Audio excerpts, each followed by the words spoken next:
Fallout 76 can be a very intimidating game for new players. It's very different from other games in the Fallout series, and things in Fallout 76 are always evolving. So in this video, I want to go over a bunch of tips and tricks to help new players avoid making mistakes in the game. But before this video starts, if you're a fan of the Fallout games and the Fallout TV show, click the link in the pinned comment of this video to join my Fallout Discord server, where you can find other people to play Fallout 76 with, discuss the Fallout TV show, or just talk about anything related to Fallout. And of course, subscribe to this channel to see more Fallout videos. Now let's get right into it. The first mistake that I commonly see new players make is overpaying for fast travel. Fallout 76 has a very large map and it's getting bigger, so you won't be able to avoid fast traveling. Every time that you fast travel, it will cost caps. The amount of caps that it will cost will be based on the distance that you're trying to travel. Fast traveling to closer locations will be cheaper and further locations will be more expensive. But there's a trick to make fast traveling a lot cheaper regardless of the distance. That trick is to skip to your desired location using the free fast travel points on the map. Places like Vault 76, the Rusty Pick, Nuka World on Tour, Foundation, the White Springs Resort, Fort Atlas, and Crater can be fast traveled to for free. Then from there, you can fast travel to where you actually want to go. For example, let's say you're at WV Lumber in the top left corner of the map, but you want to go to Fissure Site Prime in the bottom right corner of the map. This fast travel would cost me 60 caps, but if I go to Foundation first, which is free, and then go from Foundation to Fissure Site Prime, it would only cost me 21 caps, which is almost 1/3 of the original price. Now, while we're on the topic of fast travel, there will for sure be a time where you'll be over-encumbered and need to get back to your stash to put items away to reduce weight, but you won't be able to fast travel because you'll be over-encumbered. To fix this issue, there will be a charisma perk card that you can use called Travel Agent that will let you fast travel anywhere you want while over-encumbered for an increased price of caps. This will be very helpful because it will prevent you from needing to drop items that you'll probably want to keep just to get back to your camp to throw things into your stash. The next mistake that I see new players make is not picking up the weapons and armor that the enemies that they kill drop, or not picking up the weapons and armor that they find while exploring the open world. Now, I'll admit that this is something I did all the time when I first started playing, because inventory and weight management is one of the bigger challenges at first, and as a new player it won't make sense to pick up 10 versions of the same gun. But by not picking them up, you're actually missing out on things that can really help you out and save you time later, and that is collecting mods. In Fallout 76, mods for your armor and weapons can be obtained from two methods. The first method is finding the blueprint for the mod while you're exploring the game or buying it from a vendor. But this can be hit or miss because there are so many different items in the game, so coming across a blueprint for a mod for a weapon that you actually like using can be pretty rare. The next method to get those mods is by scrapping the exact weapon or piece of armor you want the mods for. For example, if you really like the hunting rifle and you want mods for it, like a scope or a suppressor, you will need to loot the hunting rifles off of the enemies that you kill, and then take them to a workbench and scrap all of them. Then in the top left corner, you'll see the mods that you're unlocking for the hunting rifle, which you can then build on your hunting rifle to improve it. This is something that you'll want to do for basically every weapon and piece of armor in the game, just so you can have access to as many mods as possible. You can also look for plans to craft weapons, then get the resources to craft a ton of that specific weapon, then scrap all of the weapons that you just crafted to learn more mods. You don't have to only scrap the weapons that you get from enemies, it's just easier and cheaper to scrap the things that you get for free.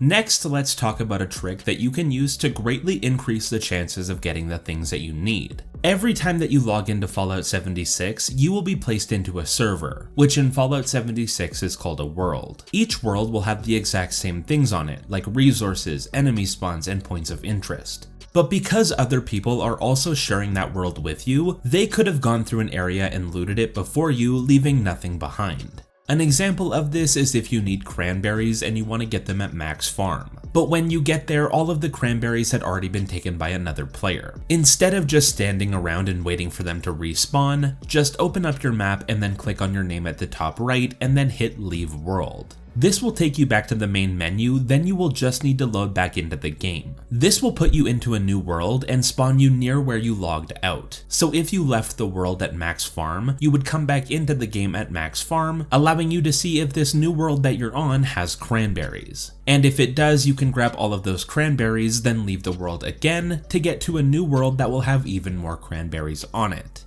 This little trick can be used to make things a lot easier, and there are many examples of how helpful this can be. You can use it to keep farming resources at locations like I just mentioned, or you can use it to respawn enemies at locations if you need to kill a certain amount of enemies for a challenge, like Mirelurks. Or you can refresh vendor inventories to buy resources, or items that you'll need for challenges.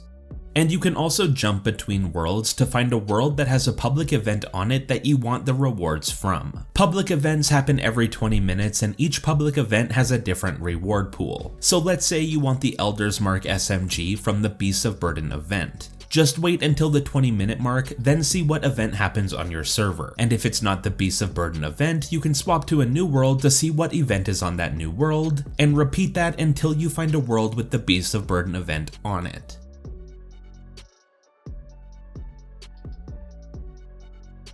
If you need some really good early game armor, head over to the Wayward bar, which will be right here on your map. When you get here, run down the road to the southwest, and here you will find a Brotherhood of Steel checkpoint with 2 guards at it.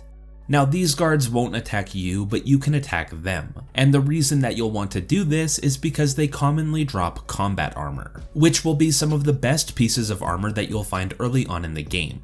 And again, you can go here, kill the guards, then swap to a new world and you can kill them again until you have a full set of combat armor. And you can keep doing this to get free pieces of combat armor to scrap them to unlock mods for it.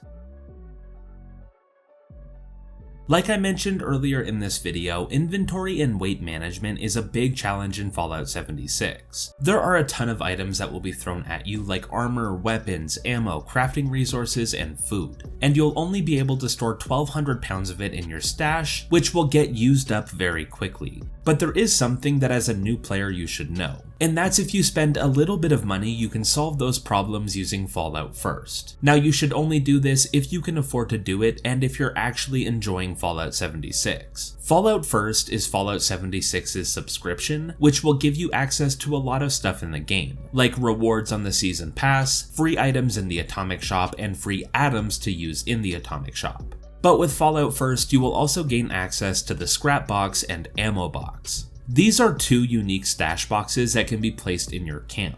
The Scrap Box is an unlimited capacity stash box that you can hold your heavy crafting resources in, which means you can literally pick up everything that you come across and scrap it, then put all of those resources in the Scrap Box and the weight of those resources won't affect your normal stash box. And you can still use the resources in the Scrap Box for crafting.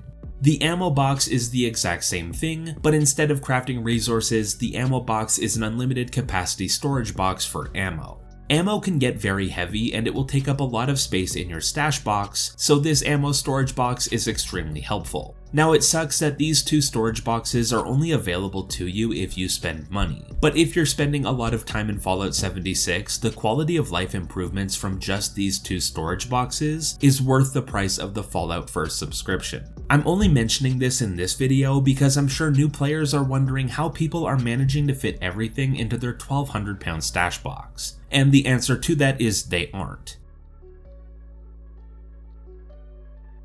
Now speaking of ammo, I want to show you a way to easily get a ton of ammo for the weapons that you use for free. But first, if you didn't already know, enemies will drop ammo for the type of weapon that is used to kill them. So if you kill an enemy with a shotgun, they will have a very high chance of dropping shotgun ammo.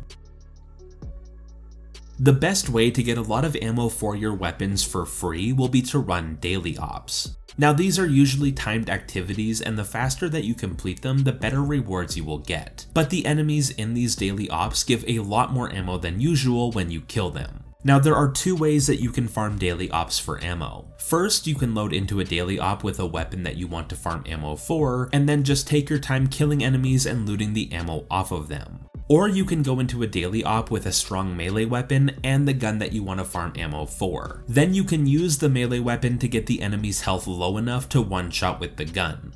This method will consume much less ammo, and because you killed the enemy with the gun, it will drop more ammo for that gun than you used to kill the enemy. But both of those methods are very good for farming ammo for free.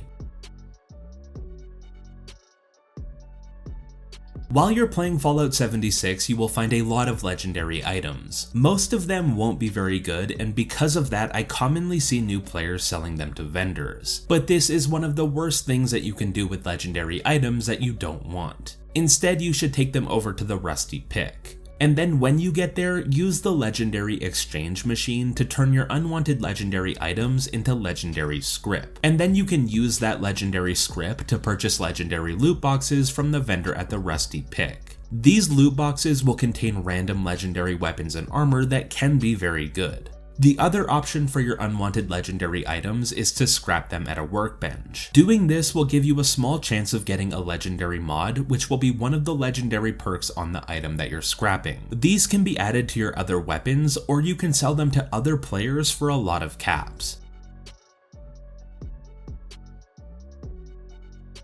And finally, the last tip is to make sure that you're hitting your daily vendor cap limit. If you go to an NPC vendor like the ones that you'll find at the White Springs Resort, you'll see that they will have 1400 caps. This will be shared across every NPC vendor in the game, and those 1400 caps will reset every day. So what a lot of people do, including myself, is run around and collect as much junk as possible, or clear out their stash boxes and sell those items to the vendors to get those 1400 caps every day. This will be very easy to do if you go to areas that have a lot of enemies and loot everything off of them and then sell it. And this will also be the main way to make money until you set up a vending machine at your camp to sell your items to other players. And those are a bunch of tips and tricks that should help out new Fallout 76 players. But if you have your own tips, leave them in the comments below. I hope this video helps you, and thank you for watching.